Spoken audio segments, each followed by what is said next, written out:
மதிப்பிற்குரிய நம் பள்ளி தலைமை ஆசிரியர்களுக்கும் இருபால் ஆசிரியர் பெருமக்களுக்கும் அன்பு மாணவ செல்வங்களுக்கும் காலை வணக்கம்.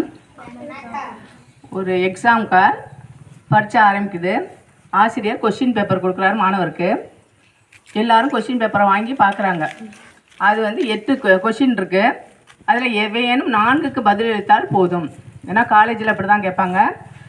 எல்லாரும் பார்த்தோன்னே மாணவருக்கு பயமாக இருக்குது. ஏன்னா எதுவுமே படித்ததில்லை, ரொம்ப கடினமான கேள்வியாக இருக்கிறது. ஒரு மாணவனுக்கு மட்டும் ரொம்ப சந்தோஷமாக இருக்குது. ஏன்னா 8 கேள்வி அந்த மாணவனுக்கு நல்லா தெரியுது. அதில் என்ன கேட்டுக்குன்னா, எவையேனும் 4 வினாக்களுக்கு விடையளித்தால் போதும்னு. ஆனால் அந்த மாணவருக்கு எல்லா கேள்விக்கும் பதில் தெரியும், எந்த 4 கேள்வி எழுதுறதுன்னு தெரியல.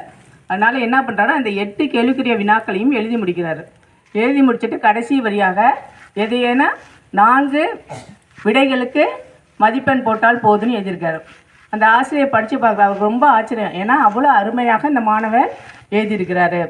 அந்த மாணவன் யார் என்றால், வக்கீல் தொல்லை விட்டுவிட்டு காந்தியடிகளின் சீடராக இருந்து இந்தியாவின் முதல் ஜனாதிபதி டாக்டர் ராஜேந்திர பிரசாத். நாம் எப்படி இருக்கிறோம்? 7 வினாக்களுக்கு 5 வினாக்கள் பதில் எழுதுனா படிக்கக்கூடிய மாணவர்கள் எழுதுகிறாங்க, படிக்காத மாணவர்கள் 2 மட்டும்தான் எழுதுகிறார். இனி வரும் காலங்களில் நல்லா படித்து அதிக மதிப்பெண்கள் பெற வாழ்த்துக்கள். நன்றி.